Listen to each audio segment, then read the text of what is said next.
नमस्कार, सुदर्शन न्यूज में आपका स्वागत है। मैं हूं मुकेश कुमार और आप देख रहे हैं जवाब तो चाहिए। जवाब तो चाहिए में आज हम बात करेंगे बीजेपी के 2 दिवसीय राष्ट्रीय अधिवेशन की, जिसकी शुरुआत दिल्ली के भारत मंडपम में आज से हुई है। प्रधानमंत्री मोदी अधिवेशन में शुरुआत करी है। उन्होंने पार्टी को संबोधित भी किया है। अधिवेशन में पार्टी के केंद्रीय और राज्य पदाधिकारियों के साथ साथ वर्तमान और पूर्व सांसद एवं विधायक के अलावा मेयर और उप मेयर भी शामिल हो रहे हैं। अधिवेशन में करीब 11,500 बीजेपी प्रतिनिधि शामिल हो रहे हैं और 2 दिवसीय अधिवेशन में 2 प्रमुख प्रस्तावों पर चर्चा होगी। पहला प्रस्ताव राजनीतिक होगा और दूसरा आर्थिक। पहले दिन पार्टी प्रतिनिधियों को संबोधित करते हुए प्रधानमंत्री ने कार्यकर्ताओं को हर बूथ पर 370 वोट जोड़ने की अपील की। 100 दिनों तक कार्यकर्ताओं को अपने क्षेत्र के हर घर से जुड़ने का अभियान चलाने को कहा और पिछले 10 वर्षों में सरकार के कामकाज को जनता के बीच जो पिछले 10 वर्षों में सरकार ने काम किया है उनकी उपलब्धि जनता तक पहुंचाने की अपील की। प्रधानमंत्री ने कार्यकर्ताओं को लोकसभा चुनाव को लेकर बीजेपी 370 के पार और एनडीए 400 के पार का नारा दिया। हर लोकसभा चुनाव से पहले बीजेपी पार्टी अधिवेशन का आयोजन करती है और इसका पॉजिटिव परिणाम भी देखने को मिलता है। 2014 के चुनाव में बीजेपी दोबारा सत्ता में आई और उससे पहले भी राष्ट्रीय अधिवेशन हुआ था और 2019 में 2014 के मुकाबले ज्यादा सीटों से बीजेपी आई और उसके पहले भी राष्ट्रीय अधिवेशन हुआ था और अब 2024 के पहले इस राष्ट्रीय अधिवेशन की शुरुआत हुई है। 2 दिवसीय कल इसका आखिरी दिन है और यहां 370 पार का गोल सेट किया गया है। पार्टी के लिए 370 केवल सीटों की संख्या नहीं है, बल्कि 370 का मतलब पार्टी के आधार स्तंभ श्यामा प्रसाद मुखर्जी को श्रद्धांजलि है। 370 का मतलब कश्मीर के हिंदुओं को न्याय दिलाना है। धारा 370 का मतलब एक देश एक विधान है। 370 का मतलब हिंदू राष्ट्र है और 370 का मतलब अयोध्या में श्री राम मंदिर का निर्माण है। 370 का मतलब काशी और मथुरा भी है। बीजेपी ने संविधान की धारा 370 को संसद से अमान्य घोषित करवा करके न केवल अपने चुनावी वादे को पूरा किया है, बल्कि आने वाले नव भारत की नींव भी रखी है। 543 सीटों वाले संसद में बीजेपी के 370 और एनडीए के 400 से ज्यादा के सांसदों के जीतने का लक्ष्य बड़ा तो दिखता है, लेकिन उसे पाने को लेकर बीजेपी की जो ललक है, बीजेपी का जो प्रयास है, उसे देखकर लगता है कि यह चुनौती कठिन जरूर है, लेकिन असंभव नहीं। बीजेपी को 370 के सेट गोल तक पहुंचने से कांग्रेस या महागठबंधन किस तरीके से रोकेगी, यह देखना और जानना भी दिलचस्प होगा। आज अपने प्रोग्राम में हम चर्चा करेंगे कि बीजेपी ने अपनी पार्टी के लिए 370 का जो गोल सेट किया है उसके मायने क्या हैं। क्या बीजेपी 370 और एनडीए 400 के पार कर पाएगी? कांग्रेस या महागठबंधन बीजेपी की इस चुनौती को कैसे निपटेगी और किस तरीके से उसे चुनौती पेश करेगी? करेंगे इस पर चर्चा। और चर्चा को आगे बढ़ाने के लिए हमारे साथ कुछ मेहमान होंगे, उनसे मैं परिचय करवाऊंगा और पर चर्चा की शुरुआत करेंगे। लेकिन उससे पहले एक छोटी सी रिपोर्ट हमने तैयार की है इस पूरे अधिवेशन पे। उस रिपोर्ट को देखते हैं, उसके बाद मेहमानों से परिचय करवाएंगे और फिर चर्चा की शुरुआत करेंगे। युवा मतदाता में फर्स्ट टाइम जो वोटर है, उस फर्स्ट टाइम वोटर को 2014 के पहले का भारत और 2014 के बाद जो भारत बदला हुआ है, जो समझने पर वो अभिमान कर रहा है, गौरव कर रहा है, तो ऐसे फर्स्ट टाइम वोटर के पास भाजपा का कार्यकर्ता पूरी ताकत से पहुंचे। जो महिला वोटर है वो हमारे लिए सिर्फ वोटर नहीं है, तो जिस प्रकार का काम पिछले 10 साल में मोदी सरकार ने किया है, वो देखते हुए ये माता बहनों का आशीर्वाद हमको इस चुनाव में प्राप्त करना है और इसके लिए हम ज्यादा सक्रिय रहे, ये भी आग्रह से आदरणीय प्रधानमंत्री जी ने सबको कहा। वहीं जेपी नड्डा ने अधिवेशन का शुभारंभ करते हुए भाजपा की उपलब्धियों को खूब गिनवाया। जेपी नड्डा ने अपने भाषण में विगत 10 सालों में पार्टी के बढ़ते ग्राफ के ऊपर प्रकाश डालते हुए कार्यकर्ताओं की जमकर सराहना की।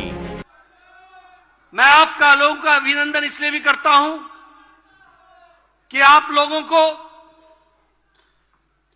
कई बार मुझ पर गुस्सा भी आता होगा, कई बार मेरे टेलीफोन आपको तंग भी करते होंगे, कई बार मेरे वीडियो कॉन्फ्रेंसेस आपको नए काम के लिए प्रेरित करने का भी काम करते हो, लेकिन आप सब लोगों ने जमीनी स्तर पर जिस तरीके से संगठन को खड़ा करने का काम किया है, मैं फिर से आपका हार्दिक अभिनंदन करता हूं, स्वागत करता हूं।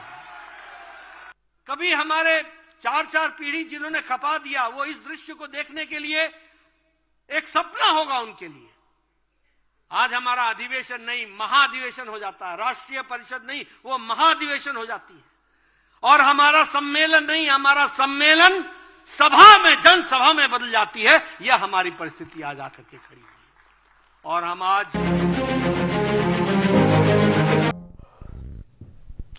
तो 2 दिवसीय अधिवेशन की शुरुआत हो गई है और जिस तरीके से जोश और जुनून जो है वो बीजेपी कार्यकर्ताओं में भरने का काम किया जा रहा है, वो देख करके लगता है बीजेपी ने जो अपने लिए गोल सेट किया है उसे पाने की लालसा उसमें है और वो उसे हर मौके पे और हर कीमत पे पाना चाहती है। चर्चा को हम आगे बढ़ाएंगे और आगे बढ़ाने के लिए हमारे साथ 4 मेहमान जुड़ गए। खेमचंद शर्मा जी हैं बीजेपी की तरफ से, मुन्ना खान जी हैं कांग्रेस की तरफ से, नम्रता नारायण और परमवीर सिंह हैं पॉलिटिकल एनालिस्ट के रूप में 2 हमारे साथ मेहमान जुड़े हैं। सभी मेहमानों का स्वागत है और चर्चा की शुरुआत जो है मैं खेमचंद शर्मा जी से करना चाहूँगा। और खेमचंद शर्मा जी, मैंने चूंकि आप तो पार्टी के नेता हैं, पार्टी के पदाधिकारी हैं, तो आपको इस बात की जानकारी होगी कि क्या हो रहा है, और अभी हमने रिपोर्ट में भी दिखाया और मैं खुद भी आज दिन में वहीं पे था और वहाँ पर जो हमने देखा है वो हम अपनी रिपोर्ट में भी आपको दिखा रहे हैं। एक जो चीज़ बीजेपी में आज देखने को मिली है, जो प्रधानमंत्री मोदी ने संवाद के दौरान कहा कि 370 पे काफी जोर दिया गया। कार्यकर्ताओं से कहा गया कि हर एक बूथ पे 370 वोट जोड़ने हैं, 370 के पार का लक्ष्य रखा गया है और 370 का मतलब श्यामा प्रसाद मुखर्जी को श्रद्धांजलि है। और इसके अलावा भी 370 के बहुत सारे मतलब निकाले जा रहे हैं। मैं आपसे पूछूंगा कि पार्टी 370 का लक्ष्य ही क्यों रखा है, 371 या 369 क्यों नहीं? देखिए, 370 हमारे जो फाउंडर हैं श्यामा प्रसाद मुखर्जी जी और पंडित दीनदयाल उपाध्याय, उनकी सोच को दिखाता है। और दोनों ने ही हमारे देश को इंटीग्रेट करने के लिए, मजबूत बनाने के लिए, प्रोग्रेसिव बनाने के लिए, विकसित बनाने के लिए एक विजन रखा और उस विजन के तहत भारतीय जनता पार्टी काम कर रही है। हम सब जानते हैं कि श्यामा प्रसाद मुखर्जी ने अपना बलिदान दिया, तभी जम्मू कश्मीर भारत के साथ विलय हो पाया और जो परमिट राज था वो हटा, लेकिन 370 बना रहा। उनका सोच था, उनका विचार था कि 370 हटना चाहिए और उन्हीं के कार्यकर्ता आदरणीय प्राइम मिनिस्टर मोदी जी ने 370 हटाया।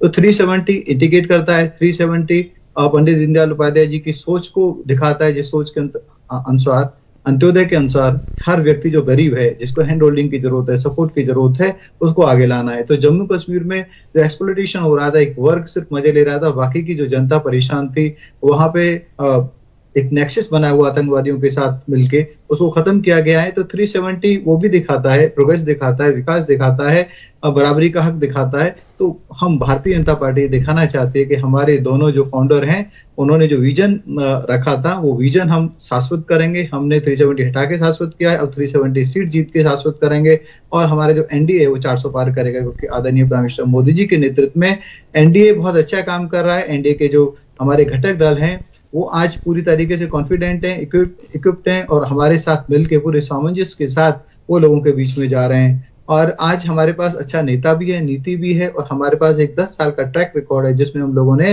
हर वर्ग के लिए कुछ ना कुछ किया है। आज किसी भी गांव में चले जाओ, शहर में चले जाओ, टाउन में चले जाओ, आपको हर घर में बेनिफिशियरी मिल जाएंगे, और वैक्सीन के बेनिफिशियरी मिल जाएंगे, फ्री राशन के बेनिफिशियरी मिल जाएंगे। जिस तरीके से लेबर को हमने ट्रेन किया है, रिट्रेन किया है, अपस्किल किया है, रीस्किल किया है, उनके बेनिफिशियरी मिल जाएंगे, पीएम किसान के बेनिफिशियरी मिल जाएंगे। और जो युवा है आज उनको नए नए मौके मिल रहे हैं, नई नई अपॉर्चुनिटी मिल रही है, उनको और अपॉर्चुनिटी देने के लिए 1 लाख करोड़ से ज्यादा का न्यू टेक्नोलॉजी में, रिसर्च में इन्वेस्टमेंट किया है। तो आज वो आसान में है, आज उसको पता है कि किस तरीके से भारत में इंफ्रास्ट्रक्चर का तेजी से विकास हो रहा है। जो 60 साल में नहीं हुआ वो 10 साल में हुआ है। नए एम्स बन रहे हैं, IIMs बन रहे हैं, IIT बन रही है और ये सब फ्यूचर में हमारे भारत की जनता को, हमारे भारत के युवाओं को मौका देने वाला है। तो जो फर्स्ट टाइम वोटर है बिल्कुल वो एक्साइटेड है मोदी जी को सपोर्ट करने के बिल्कुल लिए। खेमचंद और जी महिलाएं, विशेषकर महिलाएं जिनको समृद्ध किया है, सशक्त किया है, उनको अधिकार दिया है, बराबरी का अधिकार दिया है। मुन्ना खान जी के बहुत पास ज्यादा- चलेंगे। खेमचंद जी वापस भी आऊंगा क्योंकि अभी मुन्ना खान जी जो बोलेंगे उसका जवाब आपको देना होगा क्योंकि वो तैयार होकर के बैठे हुए हैं। मुन्ना खान जी 370 का मतलब क्या? 370 केवल एक गणित है, एक सीटों की संख्या है, या 370 एक संदेश है कांग्रेस को कि देखो जो हमने कहा था वो करके दिखाया, और जो आप चाहते थे, जो आपके पार्टी के नेता संसद में कहते थे हिम्मत है तो करके दिखाओ, हिम्मत है तो हटा के दिखाओ। क्या ये याद दिलवाने के लिए 370, क्या ये 370 का जो आंकड़ा, ये डेटा जो दिया है, ये क्या पिंच करेगा कांग्रेस को, महागठबंधन को पिंच करने के लिए ये आंकड़ा रखा गया है? मुकेश जी, सबसे पहले तो आपको प्रणाम, और आप बहुत मजे हुए एंकर हैं और आपको सारी बातें आपको पता है कि 370 का मतलब क्या है। लेकिन आप चाह रहे हो कि कांग्रेस के कोई प्रवक्ता है बताए, तो मैं आपको बता दूं 370 एक बीजेपी की बहुत बड़ी रणनीति है। 370 ये रणनीति है कि आपका एक हिसाब से जो आप कह रहे हो कि 370 तो संविधान कहता है कि 370 का मतलब है कि अगर आप किसी चीज में बदलाव चाहते हो तो उस सरकार की मेजोरिटी लगभग 362 होने चाहिए। इसलिए बीजेपी 362 नहीं कह रही क्योंकि लोगों को समझ में आएगी। तो बीजेपी कहीं ना कहीं 370 का टारगेट इसलिए दे रही है क्योंकि आने वाला जो समय है, अगर भारत वैसे बनने वाली तो सरकार कतई नहीं है, मैं गिनवाऊंगा क्यों नहीं बनेगी। 370 का आंकड़ा इसलिए बता रही कि 362 तक अगर भारतीय जनता पार्टी अगर क्रॉस करती है, सहयोगी दल के साथ नहीं, सिर्फ और सिर्फ भारतीय जनता पार्टी, तो बहुत चीजों में बदलाव होगा। ये संविधान बदले जाएंगे, कई ऐसी चीजें हैं जो बदले जाएंगी, ये देश की जनता बखूबी समझ में। दूसरी बात मैं कह रहा हूं कि आप 370 सीट लाओगे कहां से? जमीन खोदोगे, जमीन से निकालोगे, आसमान से तोड़ोगे, कहां से लाओगे? बिहार की बात करें तो 40 में आप 39 है, बिल्कुल स्वीप।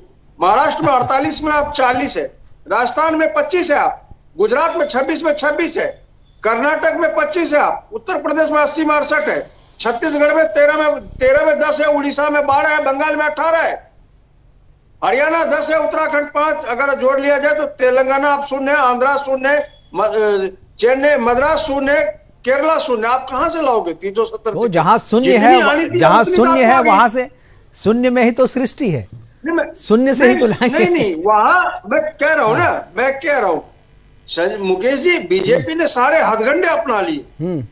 नरेंद्र मोदी जी ने में लच्छेदार भाषण दे दिए, जितने देने थे दे दिए, लेकिन साउथ की जनता नहीं पिघली, साउथ की जनता इनकी बातों में नहीं आने वाली है। अब दूसरी बात मैं आपको बता दूं, सवाल आपका है कि 2013 से बराबर आप लच्छेदार भाषणों में देश की जनता को गुमराह कर रहे हो, और आप जब चुनाव 2024 का था तो आपने 2019 में 2022 की बात की थी, अब 2024 का चुनाव है तो आप 2047 की बात कर रहे हो। आप तो आप एक जरा ठहराव आपका नहीं है। तो देश की जनता पूछना चाहती है कि जिस तरीके से लच्छेदार भाषणों में आपने बात बेरोजगारी की थी, महंगाई की थी, अत्याचार की थी, व्यापारियों की थी, बहुत अच्छी लच्छेदार भाषणों में बात की, और देश के जनता ने आप पे भरोसा किया और पेट भर के वोट देने का काम किया, और बहुमत से लबालब भरी सरकार। आज ये बताए बीजेपी के प्रवक्ता खेमचंद शर्मा जी, युवाओं के लिए क्या काम हुआ, किसान के लिए क्या हुआ, जवान के लिए क्या हुआ, महिलाओं के लिए क्या काम हुआ? क्यों 16,40,000 व्यापारी व्यापार बंद करके विदेश चले गए? आज क्यों 80 करोड़ जनता को 5 किलो राशन देने की नौबत आ गई? जो ये सरकार 5 ट्रिलियन की बात करती थी, आज 5 किलो राशन पे क्यों निर्भर है? तो ये सारे सवालों के जवाब है कि 2024 में आपको देने हैं। आप ये ना समझिए कि इस बार भी बातों के जादू चलेंगे नरेंद्र मोदी जी के और आपका काम। मुन्ना खान जी, यही सब सारे जो आरोप आज आप लगा रहे, कांग्रेस आज जो आरोप लगा रही है, यही आरोप 2019 में भी थे। क्या अंतर है आपके 2019 और 2024 में? आप जो आरोप लगा रहे थे बीजेपी पे 2019 में, वही आज भी लगा रहे हैं। आपके पास तो आरोप भी नए नहीं है, फिर भी बीजेपी और ज्यादा नंबर के साथ 19 में आई 14 से। तो मुझे लगता है कि कुछ आपको आरोप भी बदलने चाहिए, हमले के तरीके थोड़े से और धारदार कीजिए हथियार अपने। आपके आरोपों में वो दम नहीं है जी।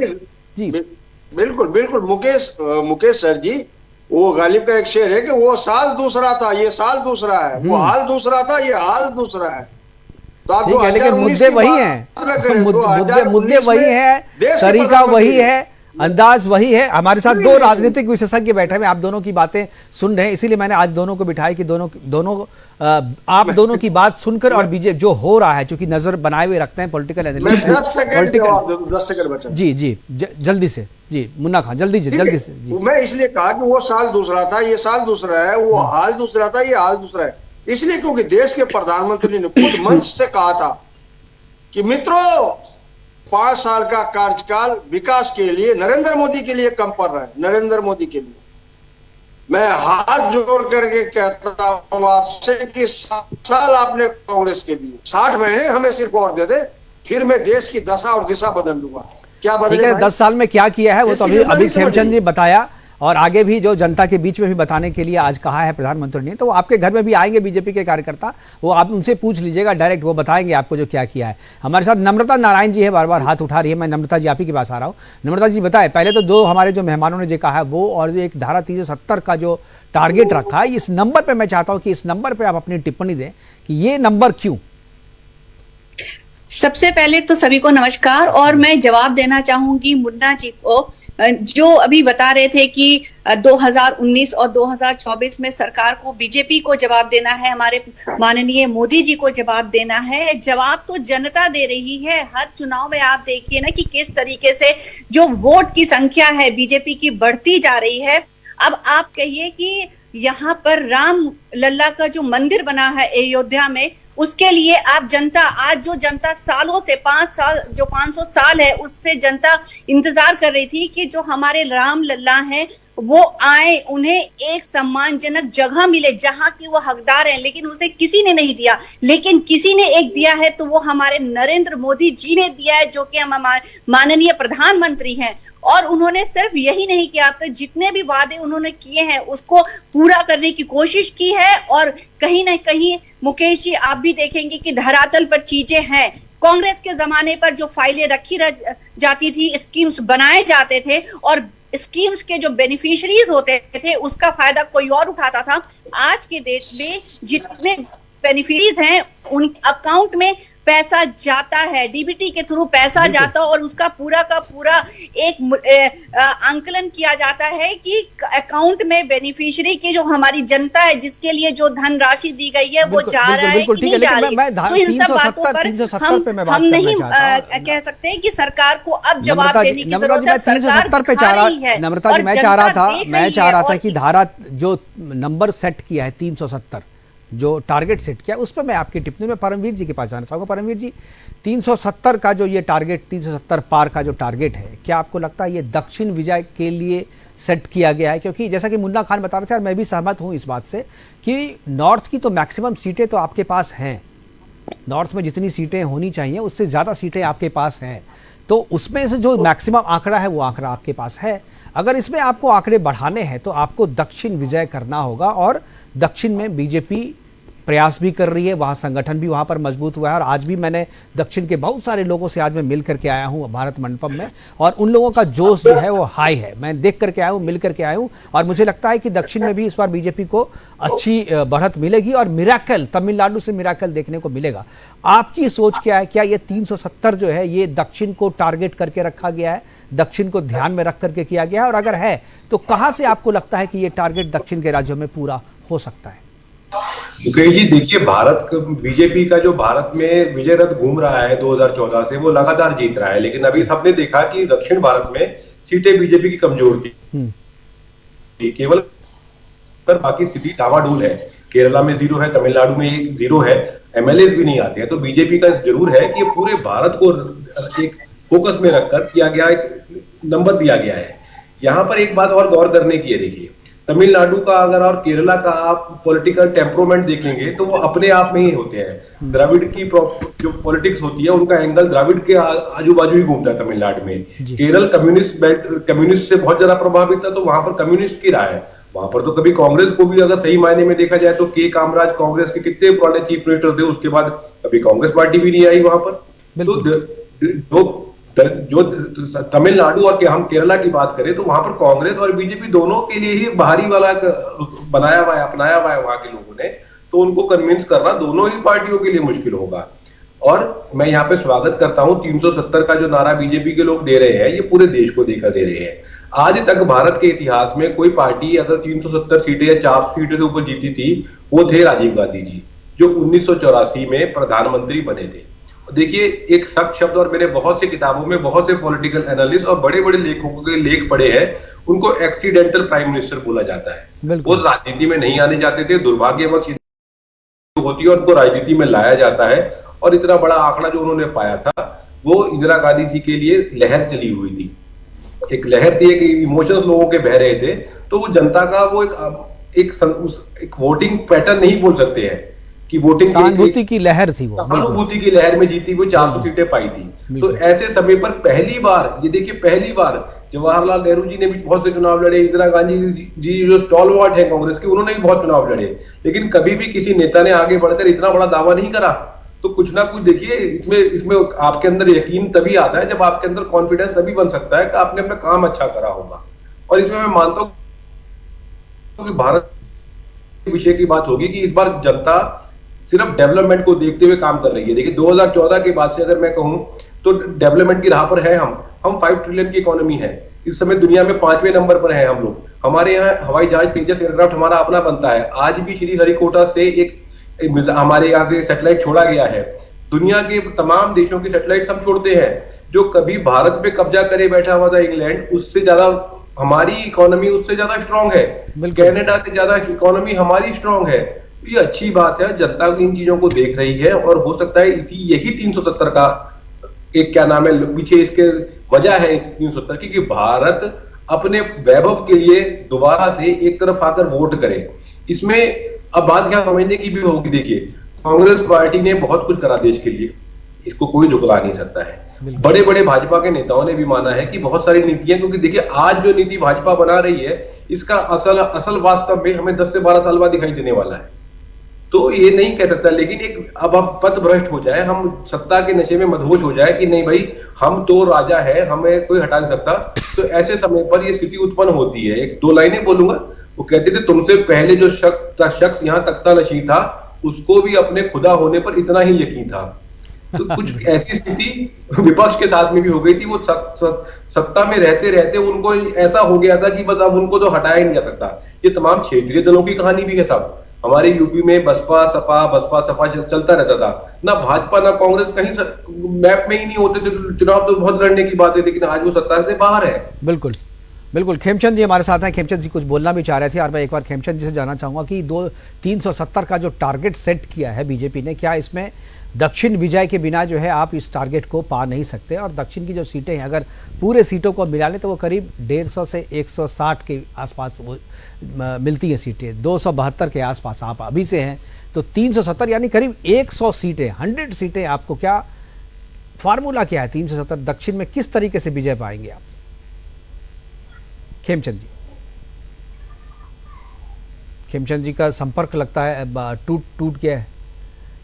अच्छा, उनको कॉल आ गया है, मैं फिर से वो जोड़ने की कोशिश कर रहे हैं। खेमचंद जी, अगर आपको आवाज़ आ रही है तो आप ऑडियो से बोल सकते हैं।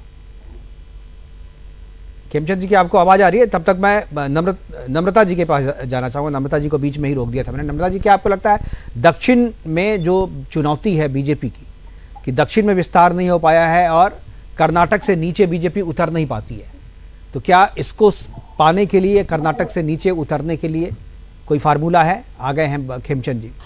जी हेलो। हाँ खेमचंद जी, अगर जी आ रही है आवाज आ रही है। ओके जी, हम समस्त भारत में जो आदरणीय प्राइम मिनिस्टर मोदी जी के कार्य हैं उनको हम इम्प्लीमेंट कर रहे हैं, और समस्त भारत से हमें सपोर्ट मिल रहा है। और आदरणीय प्राइम मिनिस्टर मोदी जी को आज ईस्ट वेस्ट नॉर्थ साउथ सब के सब समर्थन कर रहे हैं। ऐसा नहीं है कि हम सिर्फ नॉर्थ से जीतेंगे, हम सिर्फ ईस्ट से जीतेंगे, हम सिर्फ वेस्ट से जीतेंगे। हम साउथ में भी बहुत अच्छी परफॉर्म करने वाले हैं। अब बात करिए, तेलंगाना में हमारी 4 सीटें थी, 4 से कम हमारी जो सीटें वहाँ पे 8 से 10 होने वाली हैं। हम तमिलनाडु में 2 से कम वहाँ पे 20 के आसपास सीटें हम पहुंचाने वाले हैं। कर्नाटक में हमारी 25 सीटें थी, 25 से हम कम 26 या 27 तक हम पहुंचने वाले हैं। हर स्टेट में हमारी सीटें बढ़ने वाली हैं। केरल तक में हम लोग वहाँ पे अच्छा परफॉर्मेंस करने वाले हैं। हमारा ऑर्गेनाइजेशन रैपिडली बढ़ रहा है, हमें नए सहयोगी मिल रहे हैं, नए युवा मिल रहे हैं, और ऐसे लोग मिल रहे हैं जो समाज के बीच में लगातार कार्य करते हैं, और आज वो आदरणीय प्राइम मिनिस्टर मोदी जी के हाथों को मजबूत करना चाहते हैं। भारतीय जनता पार्टी और एनडीए आंध्र प्रदेश में बहुत अच्छा परफॉर्मेंस करने वाला है। तो जितने भी साउथ की स्टेट हैं जिसमें हमें ये कमतर आंक रहे हैं, हमें हल्का आंक रहे हैं, वहां पे भारतीय जनता पार्टी बहुत अच्छा प्रदर्शन करने वाली है। 303 सीटें हमने पिछली बार जीती थी, सिर्फ मात्र 67 सीट का ये डिफरेंस है, और ये 67 सीट का जो डिफरेंस है, हम नॉर्थ में जहां कमी रह गई थी वो वहां पे प्लस करके बाकी हम साउथ से इसको एड ऑन करेंगे, इसमें कोई दो राय नहीं है। हम 370 जरूर पहुंचेंगे, और हमारा जो एनडीए है 405 जरूर करेगा। 370 अगर बीजेपी पहुंचती है और 400 पार अगर एनडीए जाती है तो कांग्रेस शून्य पे सिमटती दिख रही है। मुन्ना जी, कैसे रोकेंगे बीजेपी को? सवाल बीजेपी को रोकने का नहीं है। जिस तरीके से मुंगेरी लाल के हसीन सपने दिखा रहे थे, अभी खेमचंद शर्मा जी कह रहे थे, मैं फिर से दोबारा यही सवाल करूंगा कि 40 में 39 है, अब 40 को 80 नहीं हो सकता, 48 में 40 है, 48 से 68 तो नहीं हो सकता। नहीं, वो नॉर्थ की बात तो मान गया ना कि मैंने मान लिया आपकी बात, नॉर्थ की बात, वो बात मैंने कहा। इन्होंने साउथ का फार्मूला दिया नहीं, अगर साथ में बीजेपी के साथ एंटी इनकम्बेंसी है। मैं कह रहा हूं आपको, जो सपने दिखाए जा गए थे देश में, आज वो सपने पूरे नहीं हो रहे। अभी नर्मदा जी कह रही थी कि मोदी जी ने जो कहा वो किया, तो मैं यही तो पूछ रहा हूं कि क्या मोदी जी ने जो कहा वो किया? क्या मोदी जी ने 2 करोड़ नौकरियों, मोदी जी ने कहा था 370 हटाएंगे, हटा दिया।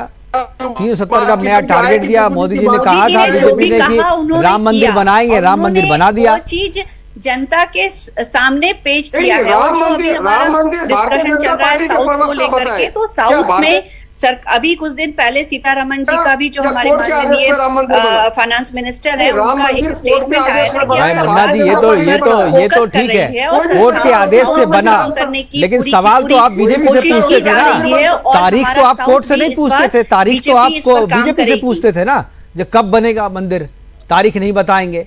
तो भाई जब बन गया तो क्रेडिट तो आपको देना चाहिए ना। पहले इलेक्शन मुकेश जी, पहले इलेक्शन पर ही चल रहा था कि पहले जब हमारे पीपल्स पार्टी का यही कहना था कि राम मंदिर का क्या हुआ, मोदी जी ने तो राम मंदिर के नाम पर 2014 वोट लिए थे, तो इस बार तो राम मंदिर बन गया है। सरकार ने, ठीक है, राम मंदिर बने थे। 370 पे हम चर्चा कर रहे हैं। खुद की जो योजनाएं चलाई है, नम्रता जी जमीन पर है। नम्रता जी, मुन्ना जी से मैं एक सवाल पूछ रहा हूँ। मुन्ना जी, अगर बीजेपी और सरकार वादा ही कर रही है, बहुत सारी चीजें हैं जो सरकार कर रही है, और जहां चैलेंजेस है वहां पर ठीक है नम्रता जी, मैं आऊंगा आपके पास, नम्रता जी मैं आऊंगा आपके पास। मुन्ना जी के पास मैं चलता। मुन्ना जी, मैं कह रहा हूं कि साउथ में अगर बीजेपी अपना विस्तार करती है तो नॉर्थ में तो कांग्रेस समाप्त हो चुकी है, कांग्रेस कहीं दिख नहीं रही है। अब दक्षिण में जो थोड़ी सी जो दिया जो है, मतलब कहते हैं हम लोग, जो भुकभुका रहा है, हम लोग को अपने लोकल लैंग्वेज में कहते हैं कि जो टिमटिमा रहा है, वो जो दिया जो है, तो क्या आपको लगता है कि वो भी अब बुझने की कगार में, अगर बीजेपी अगर साउथ में भी उनका विस्तार हो गया तो वो तो आपकी सीट ही खाएगी ना? तो कांग्रेस के पास क्या फार्मूला है उसे रोकने का? क्योंकि जो बातें आज आप कह रहे हैं मुन्ना जी, यही तो 2019 में भी कह रहे थे आप, लेकिन इससे तो बीजेपी रुकी नहीं। बीजेपी तो और बड़ी पार्टी होकर के आ गई 14 के मुकाबले में। मुन्ना जी, मैं यही तो कह रहा हूं कि सारे आपकी आवाज, एक बात, ये बातें जनता के नजरों में। दूसरी बात है मुकेश जी कह दूं, दूसरी बात है कि कांग्रेस पार्टी सिर्फ बीजेपी से नहीं लड़ रही। कांग्रेस पार्टी बीजेपी के 5 जी, मेरी आवाज आ रही है मुकेश जी? जी आ रही है, बीच में आप रुक जा रहे हैं। मेरी आवाज आ रही है? जी आ रही है। तो कांग्रेस पार्टी बीजेपी के 5 सिस्टम से भी लड़ रही है, बीजेपी के मसल से, बीजेपी के पावर से, बीजेपी के पैसे से, बीजेपी की मीडिया से, बीजेपी की मशीन से। तो कांग्रेस पार्टी की लड़ाई 6 से हो रही है, और देश की जनता बखूबी समझ रही है। आप ये देखिए कल की घटनाएं, किस तरीके से बैंक के अकाउंट को फ्रीज किया गया, जहां काला धन। नहीं ठीक है मुन्ना जी, ये आपको जो लड़ाई लड़नी है वो तो आपको लड़नी पड़ेगी, आपको उसको फ्रीज किया जा रहा। देखिए जो लड़ाई आप लड़ रहे हैं, 4 फ्रंट पे लड़ रहे हैं, 5 पे 6 पे जिसे, वो तो लड़नी पड़ेगी ना आपको। तो वो तो बीजेपी जाकर के ढील नहीं दे रही है इसमें, तो आप जीतेंगे कैसे? मैं ये लड़ाई लड़ते लड़ते तो आपने नॉर्थ पूरा गवा दिया। ठीक है, मैं एक बार खेमचंद जी कुछ बोलना चाह रहे हैं। खेमचंद जी, देखिए मुन्ना भाई जो हैं वो बारिश में, कहते हैं बारिश के अंधे हैं, इसलिए उनको सब हरा हरा दिख रहा है। उन्होंने करप्शन में बहुत ज्यादा जो यूपी का करप्शन है उसमें स्टडी की है, इसीलिए उनको हर जगह करप्शन दिखता है। और जो यूपी की जो नाकामी है वो उन्होंने ज्यादा देखी है, इसीलिए उनको हर जगह नाकामी दिखती है। वो कहते हैं बहनों के लिए क्या किया, 83 सेल्फ हेल्प ग्रुप के माध्यम से 9 करोड़ बहनों को एम्पावर किया गया है। 1 करोड़ से ज्यादा बहनें लखपति दीदी बन चुकी हैं। 2 करोड़ बहनों को और हम लखपति दीदी बनाएंगे। आज बहनों को रिजर्वेशन देने का काम हमने किया है, ट्रिपल तलाक हटाने का काम हमने किया। जो प्रोफेशनल बहनें हैं उनको पहले 3 महीने की छुट्टी मिलती थी पेड लीव, उसको 6 महीने की पेड लीव देने का काम भारतीय जनता पार्टी ने किया है, ताकि वो अपना जच्चा और बच्चा दोनों अपने लिए जो जरूरी समय है वो दे सकें। आज जो बच्चियां हैं, बच्चियों को सबसे ज्यादा रेट ऑफ इंटरेस्ट पे सुकन्या अकाउंट कौन खुलवा रहा है, वो हम खुलवा रहे हैं। जनधन अकाउंट मैक्सिमम किसके खोले, उन माता बहनों के खोले हैं जो जिनके पास कभी बैंकिंग सिस्टम ही नहीं था, उनके पास कभी पैसा ही नहीं था, सीधा सीधा उनको सपोर्ट जा रही है। आज सीधा जितना पैसा दिल्ली से भेजते हैं वो अकाउंट होल्डर में जाता है, बेनिफिशरीज के अकाउंट में जाता है। ये किसने किया, वो भारतीय जनता पार्टी ने किया। इससे पहले मास्टर कार्ड, वीजा कार्ड चलते थे, आज रुपए कार्ड किसने चलाया, आज यूपीआई किसने चलाया, वो मोदी जी ने चलाया। आज हमारी सेनाओं को मजबूत किया, राफेल जैसे आधुनिक हथियार। ठीक है, तो हमारे पास समय की कमी है, इशारा और वाइंड अप करने का, लेकिन मैं परमवीर जी के पास में एक और जाना चाहूंगा। परमवीर जी, मैं आपसे एक टिप्पणी चाहूंगा कि दक्षिण के बारे में जो आपने कहा, कि आपको लगता है कि दक्षिण विजय का मतलब, बीजेपी के विजय का मतलब कांग्रेस का सिमटना है, हाशिए पे जाना है? सब देखिए मुकेश जी, कांग्रेस का हाशिए पर जाना आज की बात नहीं है कोई। तमिलनाडु के अंदर से कांग्रेस बहुत साल पहले, जब नॉर्थ से पहले भी बीजेपी बहुत छोटी बड़े स्तर पर नहीं थी पूरे भारत में, तभी भी कांग्रेस को के कामराज जी के बाद कोई भी नहीं आया था। कांग्रेस सिमट चुकी है वहां से, केरल से भी बहुत सीमित दायरे में कांग्रेस है, आंध्र प्रदेश में, तेलंगाना में, सब जगह देखें तो आप बहुत सीमित, कांग्रेस बहुत पहले से हो चुकी है और बीजेपी के गेम में आने से पहले हो चुकी थी। तो बात वो नहीं है।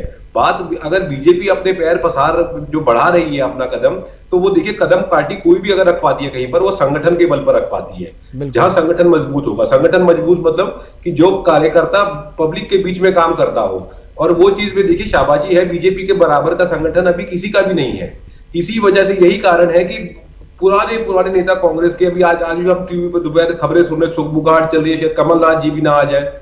तो ऐसे समय पर कांग्रेस, मुझे नहीं लगता ये कि कैसे रोक पाएंगे। बात ये है, देखिए हाथ पैर से थोड़ी लड़ाई लड़ना है। अब मुझे लगता है परमवीर जी, कांग्रेस भी ये मान चुकी है, शायद इसीलिए जो सोनिया गांधी है उन्होंने भी रायबरेली की सीट छोड़ दी, प्रियंका के लिए छोड़ दिया, वो भी राज्यसभा में चली गई। तो मुझे लग रहा है कि कांग्रेस भी इस बात को कहीं ना कहीं इंटरनली स्वीकार कर रही है, भले नहीं पहुंच चुकी, पॉलिटिकल ये है, मजबूरी है कि वो बोल नहीं पा रही है, लेकिन इस बात को शायद स्वीकार कर लिया है कि नॉर्थ में अब वो बीजेपी से निपट नहीं सकती, लोहा नहीं ले सकती। मुन्ना जी, आखिरी कमेंट।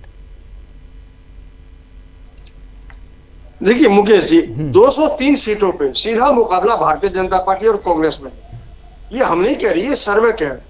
जो इनका इंटरनल सर्वे वो भी कह रहा है, जो हमारा इंटरनल सर्वे वो भी कह रहा है। तो 203 सीटों पे अगर सीधा मुकाबला भारतीय जनता पार्टी और कांग्रेस में है, तो किस अधिकार या किस मुंह से, किस अनुभव से हमारे ये मुकाबला तो पिछली बार भी था, और सीधे मुकाबले में आप हारते रहे हैं ना, सीधे मुकाबले में आप हारते भी तो रहे हैं मुन्ना जी, सीधे मुकाबले में ही तो हारे हैं। अभी मध्य प्रदेश में आप हारे, राजस्थान में अभी आप हारे, तो सीधे मुकाबले में ही तो हारे हैं आप। हार और जीत, ये हार और जीत, ये लोकतंत्र है, ये लगा रहता है, ये चलता रहता है। लेकिन हम अगर मैदान में हैं और हमारी कुश्ती बजाते हो रही है और हम टक्कर बराबर दे रहे हैं, तो आप ये अनुमान नहीं लगा सकते कि 2024 में हम तो चाहते हैं कि विपक्ष जिंदा रहे, लोकतंत्र को जिंदा रखने के लिए विपक्ष का जिंदा रहना जरूरी है। लेकिन जिस तरीके से कांग्रेस की हाल होती जा रही, मुझे लग रहा है कि अब विपक्ष में भी जो है कोई दूसरी पार्टी आई, क्योंकि कांग्रेस विपक्ष की चुनौती को स्वीकार नहीं कर पा रही है, या जो विपक्ष की जिम्मेदारी है वो निभा नहीं पा रही है, सिमटती जा रही है। तो जनता तो चाहती है कि विपक्ष हो, लेकिन कांग्रेस के पास जो है, जो जिम्मेदारी थी विपक्ष की, वो तो उसे भी बचा नहीं पाई है। फिलहाल हमारे पास समय की कमी है, प्रोग्राम को यहीं पर वाइंड अप करना पड़ेगा। हमारे साथ जुड़ने के लिए खेमचंद जी आपका, मुन्ना खान जी आपका, और जो परमवीर सिंह जी आपका, और नमता नारायण जी आपका बहुत बहुत धन्यवाद। आप जुड़ी और अपनी अपनी बातें हमारे साथ साझा की। लेकिन बीजेपी ने 370 का जो टारगेट सेट किया है कि 370 प्लस हमें जाना, इसका मतलब केवल आंकड़े नहीं है, केवल नंबर नहीं है। 370 का मतलब 370 सांसद नहीं है, बल्कि इसका मतलब है दक्षिण का विजय, और इसका मतलब है श्यामा प्रसाद मुखर्जी को श्रद्धांजलि, और इसका मतलब है हिंदू राष्ट्र। और जब तक धारा 370 के मतलब को जनता के बीच में पहुंचाया जाएगा, तो निश्चित तौर पर बीजेपी, जो अब तक केवल नॉर्थ की पार्टी कही जाती है, साउथ में भी इनका खाता खुलेगा और साउथ में इस बार मिरेकल करेगी। फिलहाल अभी के लिए इतना ही, दीजिए इजाजत, नमस्कार। योजक है doctor ortho Ayurvedic oil and capsule, जोड़ों के दर्द की बेजोड़ दवा। मुश्किल दिनों की शुरुआत से मेनोपॉज तक महिलाओं का नंबर 1 टॉनिक हेम पुष्पा। वैद्यनाथ च्यवनप्राश शुगर फ्री च्यवनप्राश कमजोरी के छक्के छुड़ा दे। मुल्तानी कूका कफ सिरप ताकि बदलते मौसम